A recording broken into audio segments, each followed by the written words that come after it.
Bismillahirrahmanirrahim. Assalamualaikum warahmatullahi wabarakatuh. Alhamdulillah. Alhamdulillahil qail. Alhamdulillahilladzi arsala rasulahu bil huda wa dinil haqq liyudhhirahu 'ala ad-dini kullih walau karihal kafirun walau karihal musyrikun walau karihal munafiqun. Asyhadu an la ilaha illallah wahdahu la syarikalah wa asyhadu anna Muhammadan abduhu wa rasuluh. Allahumma salli ala sayyidina Muhammad wa ala ali sayyidina Muhammad, amma ba'd. Faqala Allah ta'ala fil Qur'anil Hakim, a'udzu billahi minasy syaithanir rajim. Bismillahirrahmanirrahim. Utlu ma uhiya ilayka minal kitab wa aqimus shalah. Inna salata tanha 'anil fahsya'i wal munkar wa la dzikrullahi akbar. Wa qala aidan bismillahirrahmanirrahim. Laqad khalaqnal insana fi ahsani taqwim. Summa radadnahu asfala safilin. Innal ladzina amanu wa 'amilus shalihat falahum ajrun ghairu mamnun. Fama yukadzibuka ba'du biddin. Alaysa Allahu bi ahkamil hakimin. Sadaqallahul azim. Puji syukur kita panjatkan kehadirat Allah Subhanahu wa taala atas nikmat dan karunia-Nya. Alhamdulillah, malam ini kita masih diberikan kesehatan, keafiatan lahir batin, masih diberikan umur yang panjang. Alhamdulillah, Ramadan hari pertama sampai malam ini masih Allah berikan kesempatan kepada kita untuk bertaubat. Allah masih memberikan kepada kita untuk meminta ampun kepada Allah. Allah masih memberikan kesempatan kepada kita untuk mencari pintu maghfirah-Nya.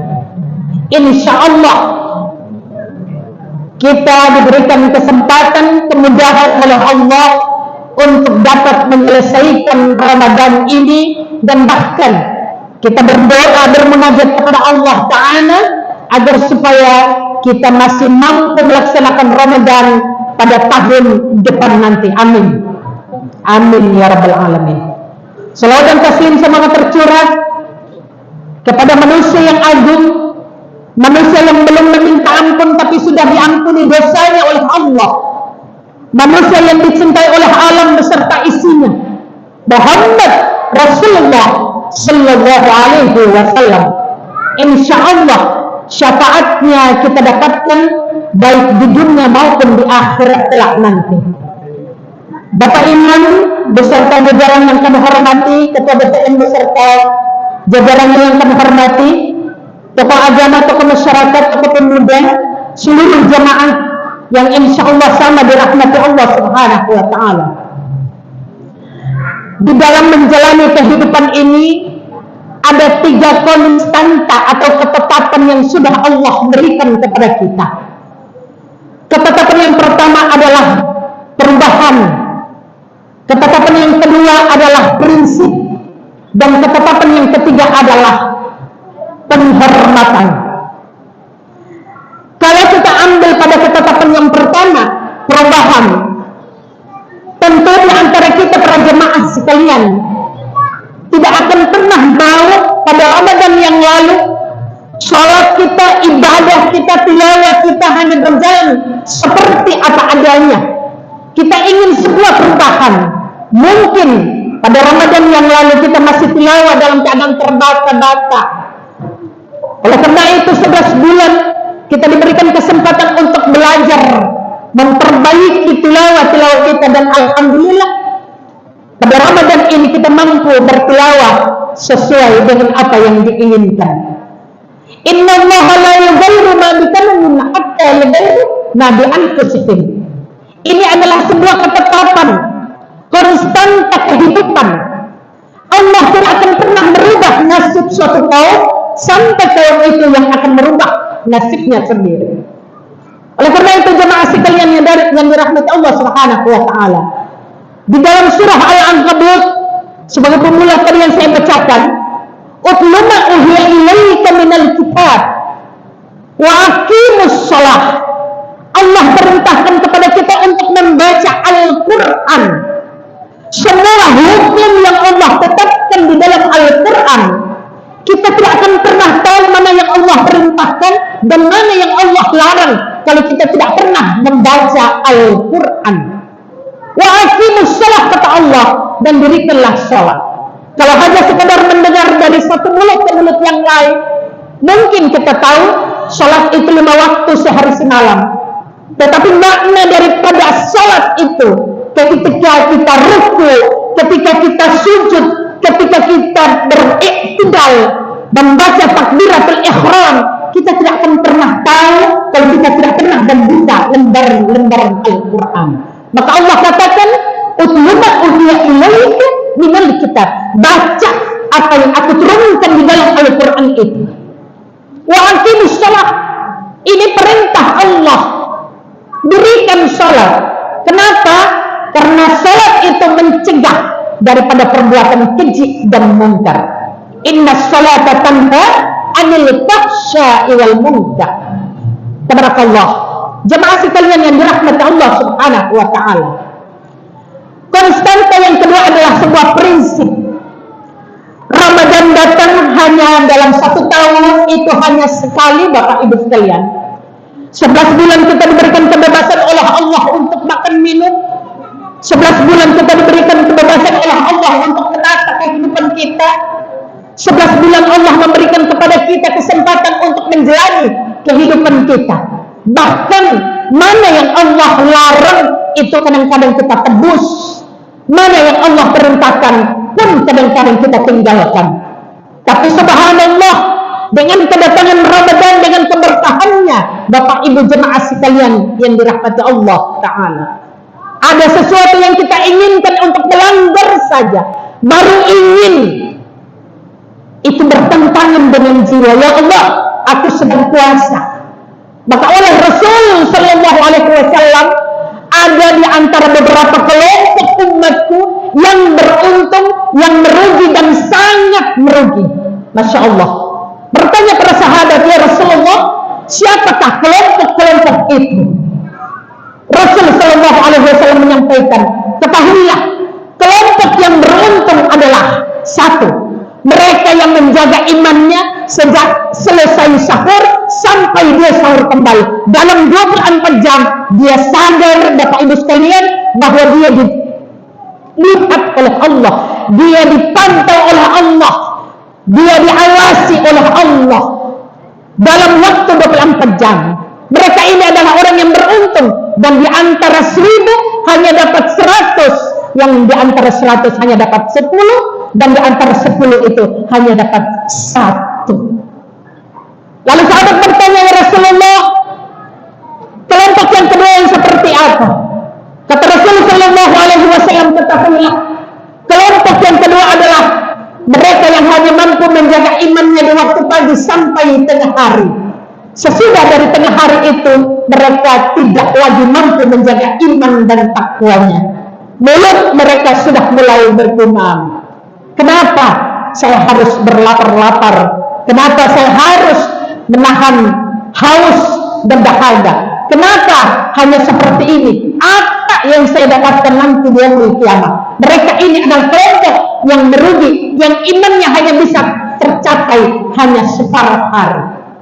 Lalu sahabat Ali bin Abi Thalib radhiyallahu berkata, ya Rasulullah, kelompok yang paling dahsyat seperti apa? Maka Rasul Sallallahu Alaihi Wasallam mengatakan, kelompok yang satu ini yang paling dahsyat, yang aku takutkan nanti ada di antara umatku. Siapa mereka ya Rasulullah? Kata Rasul Sallallahu Alaihi Wasallam, mereka itu menyatakan dirinya puasa, tapi sesungguhnya hanya lapar dan haus yang mereka rasakan. Padahal mereka puasa. Kenapa ya Rasulullah? Mereka berpuasa, tapi tapi mulutnya tidak berpuasa. Mereka suka mencaci maki, mereka suka gibah, memfitnah, menceritakan aib orang lain, dan lain sebagainya. Bahkan ada yang mereka tidak lakukan, mereka menyampaikan bahwa oh itu kita yang bikin, padahal bukan. Mereka ini adalah termasuk orang-orang yang sangat merugi. Ketika ada duduk di teras, tiba-tiba tetangga sebelah datang bawa motor yang baru saja cabut dos.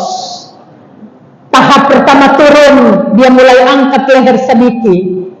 Siapa dia suka turun begitu? Padahal cuma berjual rica tomat. Tiba-tiba sementara di kiapa, suaminya datang lagi, bawa turun parabola. Lagi-lagi dia bertanya kenapa? Padahal suaminya cuma tukang ojek. Kok bisa motor baru turun? Kok bisa parabola turun? Akhirnya tetangga sebelah turun parabola, dia sibuk cari kios beli Pramex. Ini mereka tidak bisa menahan, tidak bisa menjaga penglihatan mereka.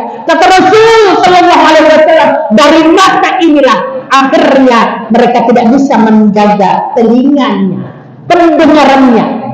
Jadi pertama mata, yang kedua mulut, yang ketiga pendengaran. Jemaah sekalian, kata Rasul Shallallahu Alaihi Wasallam, andai kata puasanya dia bisa jaga, pada saat dia mendengar hanya yang baik-baik, dia mampu mendengar orang bertilawah, mampu mendengar orang bertausiah, menyampaikan sesuatu yang baik, subhanallah, maka sesungguhnya mereka inilah yang kategori dicintai oleh Allah bersama Rasulnya.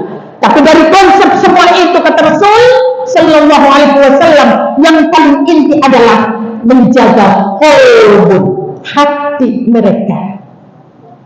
Jika mereka mampu menjaga hatinya, maka insya Allah semua tekanan kehidupan itu mereka akan bisa menjaga. Masya Allah. Jemaah sekalian yang dirahmati Allah Subhanahu Wa Taala. Fatawakkal ala Allah. Hari ini kita masih mampu berpuasa pada sampai sudah malam ke-16. Tidak ada satu orang pun yang bisa memprediksikan umurnya akan sampai pada akhir Ramadan. Tidak ada satu orang pun yang bisa menentukan bahwa besok selesai dari sini dia masih hidup. Tidak ada. Sendiri kepada Allah dengan cara apa? Kalau siang kita tidak masak, ibu-ibu, siang kita tidak makan siang, manfaatkan waktu yang ada untuk bertakarruf kepada Allah Ta'ala, melaksanakan wajib dan melaksanakan sunnah sebagai tambahan amal kebaikan kita. Tuhanku, wahai Muhammad, alam bersama istrinya ini milik siapa? Dijawab oleh Rasul Sallallahu Alaihi Wasallam, milik Allah. Wahai Muhammad, apa yang engkau dapatkan hari ini, hari kemarin itu milik siapa? Dijawab oleh Rasulullah, milik Allah. Wahai Muhammad, yang ada di dalam keluargamu, bahkan di dalam dirimu itu milik siapa? Dijawab oleh Rasul Sallallahu Alaihi Wasallam, milikmu wahai Allah. Yang terakhir Allah bertanya, lalu kemudian meneteskan air mata. Datanglah malaikat Jibril alaihissalam. Dia mengatakan, wahai Rabb, hampir setiap malam, sepertiga malam mungkin di tempat yang lain para hambamu sedang bersandar gurau dengan mimpi-mimpinya. Tapi subhanallah, tanganku ini capek, lelah mencatat amal kebaikan yang dilakukan oleh Muhammad Sallallahu Alaihi Wasallam. Sejenak Rasulullah mengangkat kepalanya lalu menjawab, wahai Rabb, wahai Allah, sesungguhnya engkau milikku dan aku adalah milikmu. Subhanallah. Jemaah sekalian yang dirahmati Allah Subhanahu Wa Taala, Allah mencintai Rasulullah, Allah mengagungkan Rasulullah Sallallahu Alaihi Wasallam. Namun subhanallah, pun Allah sudah membuat ketetapan bahwa Rasul Sallallahu Alaihi Wasallam milik Allah Ta'ala. Tabarakallah, kita mengambil iktibar daripada dialog ini. Kita milik Allah. Apa yang kita punya milik Allah, apa yang kita cintai milik Allah. Hari ini, malam ini juga milik Allah. Sebentar bertukar jam, menit, bahkan detik pun itu adalah milik Allah. Jika Allah berkehendak, Allah hanya cukup mengatakan kun fayakun, itu pasti akan terjadi. Oleh karena itu, Tatawakkal ala Allah. Jangan biarkan waktu itu berlalu begitu saja. Kita hanya bersandar, kita hanya pinjaman satu ketika. Kita ini pasti akan diambil oleh pemiliknya. Jemaah yang berbahagia, mari kita berpegangan tangan untuk tetap menegakkan hukum-hukum kebenaran, hukum-hukum Islam. Kita kuatkan akidah Islamiyah kita. Wa'tasimu bihablillahi jami'an wa la tafarraqu. Kita mari bersatu untuk menegakkan semua kewajiban kita. Kita berpuasa, kita melaksanakan salat tarawih. Kalaupun itu salat sunat, sesudah salat isya, kita melaksanakan salat witir, salat sunat rawatib yang lainnya. Mari kita berpegangan tangan agar tidak pernah ada tebusan jalan oleh iblis dan syaitan. Jemaah sekalian yang dirahmati Allah Subhanahu wa taala. Akhir Ramadan nanti adalah sebuah pembebasan. 10 akhir Ramadan, pembebasan seluruh kita daripada neraka jahanam. Jemaah, jangan lalai dengan kata pembebasan, karena nanti kita akan muncul satu sifat yang tidak disukai oleh Allah. Akan muncul sebuah sifat yang itu sifat takabur dan sombong, bahwa Ramadan 20 hari sudah saya lakukan, maka ini adalah pembebasan daripada siksa api neraka. Mungkin saya termasuk di dalamnya. Na'udzubillah min dzalik. Mari sekali lagi dekatkan diri kepada Allah Ta'ala, karena tidak ada satu pun makhluk yang bisa tahu kapan dia akan dipanggil oleh Allah Ta'ala.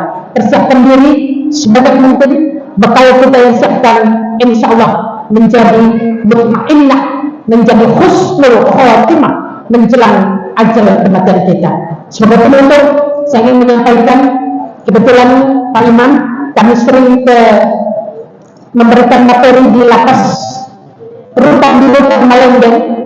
Hari Senin kemarin saya berkunjung, subhanallah, ada satu anak narapidana yang mau dibebaskan. Dia satu kamar dengan anak yang muslim, Bapak Ibu sekalian. Ketika dia mau sahur, dia bagi makanan sahurnya ke anak yang namanya Alex, non muslim, Bapak Ibu sekalian. Makanan sahurnya dia bagi Alex ini, kena ambil satu makanan separuh ini. Dia makan sebanyak itu si Alex. Setelah makan, temannya yang satu yang nama Mukhlis itu dia bilang, banyak makan sekali nenek malam. Dia jawab, iya, mungkin tahu, kita tidak tahu ini apa yang terjadi. Ibu bapaknya sakit. Hari 2 hari, 1 minggu yang lalu dia datang ibu bapaknya, lalu kemudian menyampaikan, dia bertemu di lobi, dia bilang begini, mama jangan sakit Pak. Yang mama sakit kita semua stres di sini.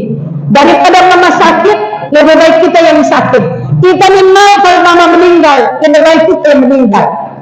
Bapak Ibu sekalian, singkat cerita, hari kemarin saya berkunjung jam 9. Si Alex ini hanya karena selesai makan sahur jam 5 tepat sakit perut, dibawa ke rumah sakit, ke puskesmas. Sampai di puskesmas jam setengah 7, jam 7 dia meninggal. Lalu kemudian apa yang terjadi? Dia bukan satu akidah dengan kita, tapi sangat berpengaruh dengan si Mukhlis. Apa kata si Mukhlis? Umi, ini anak yang biasa Umi datang kasih tahu siapa orang pesandal yang dia atur.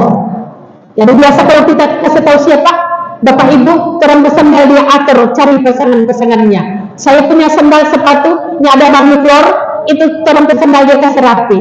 Ini anak kalau air mati dia berusaha untuk menampung air buat teman-temannya yang muslim untuk berwudu. Subhanallah, anak ini tiba-tiba dipanggil oleh Allah. Yang lebih sedih lagi, pada saat dia meninggal jam 7, jam 9 itu adalah hari pembebasannya di penjara. Masya Allah. Itulah gambaran kehidupan kita, jemaah sekalian. Tawakkal Allah, kita bertawakal kepada Allah. Tak ada satu orang pun yang bisa tahu. Kita berdoa, mudah-mudahan kita tetap istiqamah di jalan Allah Ta'ala, dan insya Allah bekal kita untuk husnul khotimah sudah kita siapkan mulai dari sekarang. Mudah-mudahan di sisa Ramadan ini kita masih mampu dan diberikan kesempatan oleh Allah Ta'ala untuk menyelesaikannya, dan insya Allah tentunya doa kita mudah-mudahan Allah masih pertemukan kita pada Ramadan yang akan datang. Terima kasih. Mudah-mudahan apa yang saya sampaikan menjadi maunah buat kita semua, menjadi tauladan buat kita semua, terutama kami pribadi. Terima kasih sekali lagi. Wallahu muwaffiq ila aqwamit thariq. Wassalamualaikum warahmatullahi wabarakatuh.